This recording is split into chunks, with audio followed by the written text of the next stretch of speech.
رب العالمين والصلاة والسلام على أشرف الأنبياء والمرسلين مولانا ومقتدانا وهادينا أبي القاسم محمد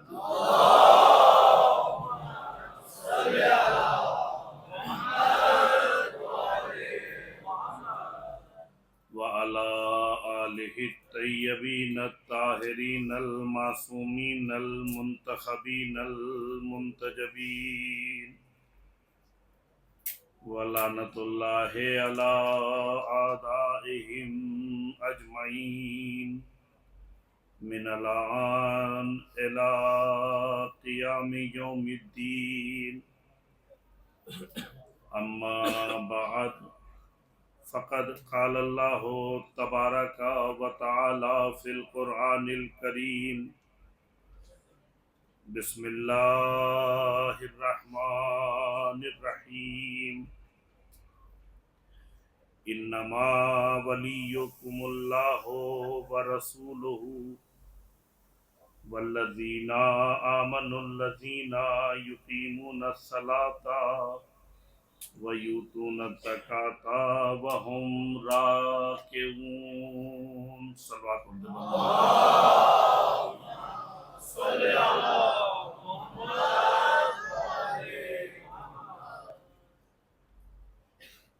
عزیزان گرامی قدر، سورہ مائدہ کی جس آیت کے ذیل میں اس ماہ محرم کے عشرے کو عنوان گفتگو قرار دیا ہے، وہ ارشاد رب العزت ہے انما ولیکم اللہ ورسولہ، اللہ تمہارا ولی ہے اور اس کا رسول تمہارا ولی ہے، والذین آمنوا الذین یقیمون الصلاۃ، اور وہ صاحبان ایمان ولی ہیں کہ جو نماز کو قائم کرتے ہیں،